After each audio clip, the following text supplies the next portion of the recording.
ہمیں لیلۃ القدر میں کرنا کیا ہے؟ اس میں کچھ بدعتیں بھی پھیلی ہوئی ہیں، جتھے بنا کے مسجدوں میں جانا اور اجتماعی عبادتیں کرنا، یہ تمام چیزیں اسلاف سے ثابت نہیں ہیں، اور ان کو دین سمجھ کے کریں گے یہ بدعت ہو جائیں گی، سنت سے دور ہیں یہ سب چیزیں۔ انفرادی عبادت ہونی چاہیے، نماز کا کوئی الگ سے مخصوص طریقہ ثابت نہیں ہے لیلۃ القدر کی رات میں، جو طریقے سے عام آپ نمازیں پڑھ رہے ہیں وہی اسی طریقے سے، یہ نہیں کہ پہلی رکعت میں یہ صورت دوسری میں یہ صورت، یہ تمام چیزیں لوگوں میں پھیلی ہوئی ہیں، یہ بدعت ہے، ان کا حقیقت سے سنت سے کوئی تعلق نہیں ہے۔ تلاوت کریں، دعائیں مانگیں اور تہجد کی نماز پڑھیں، جتنے نوافل اللہ آپ کو توفیق دیتے ہیں، آپ جیسے عام معمول ہے نوافل پڑھنے کا اسی طرح پڑھیں، اور بہتر ہے گھر میں عبادت کریں۔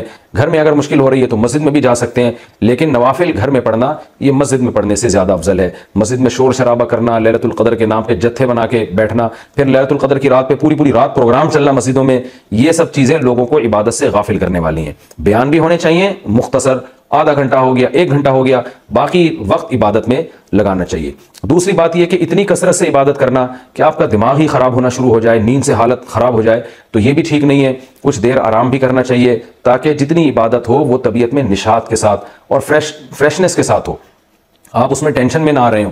اور ایک اہم بات یہ بھی ہے کہ اصل عبادت گناہ چھوڑنا ہے۔ آپ صلی اللہ علیہ وسلم نے لیلۃ القدر میں ہمیں جو دعا سکھائی ہے اس دعا کا مفہوم بھی یہی ہے۔ صحیح حدیث میں دعا آتی ہے کہ لیلۃ القدر میں یہ دعا مانگو، اللہم انک عفو تحب العفو فاعف عنا، اے اللہ تو سراپا معافی ہے، معافی کو پسند کرتا ہے، ہمارے گناہوں کو معاف کر دے۔ تو اس سے پتہ چلتا ہے کہ لیلۃ القدر میں نبی ہمیں یہ سکھا رہے ہیں، یہ سمجھا رہے ہیں کہ گناہوں سے توبہ کرنی ہے، معافی مانگنی ہے۔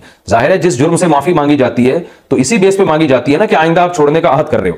آپ نے کسی کا دل دکھایا، کسی کو ٹینشن دی، اب آپ اس سے سوری کر رہے ہیں، وہ کہتے ہیں ٹھیک ہے آئندہ ٹینشن نہیں دینا، آپ کہتے ہیں دوں گا تو میں آئندہ بھی تمہیں ٹینشن، تو وہ کہے گا پھر یہ تو معافی نہیں ہے، تو معافی کے نام پہ مذاق ہو گیا بھائی۔ تو نبی جو ہمیں دعا سکھا رہے ہیں اس میں اصل بتا رہے ہیں کہ لیلۃ القدر کی رات میں اللہ سے دعائیں مانگ کر توبہ کرنی ہے۔ تو اس رات میں آپ عبادت کریں، اللہ سے دعا مانگیں، اور دعا کیا مانگیں کہ اللہ جو گناہ ہماری زندگی میں ہیں ان سے ہم توبہ کرتے ہیں اور آئندہ ہمیں ان سے بچنے کی توفیق عطا فرما۔ گناہ کیا ہے؟ نمازوں کا قضا کرنا، داڑھی کاٹنا، خواتین کا بے پردگی کرنا، اور سود لینا، بہنوں کی وراثت نہ دینا، اور جاندار کی جو تصویریں آج کل لوگوں نے گھروں میں ڈیکوریشن کے طور پر تصویریں لگائی ہوئی ہوتی ہیں، یہ سب ناجائز ہیں۔ آپ صلی اللہ علیہ وسلم نے فرمایا کہ ان من اشد الناس عذابا یوم القیامۃ المصورون، کہ سب سے سخت ترین عذاب قیامت کے دن تصویر بنانے والے کو ہوگا۔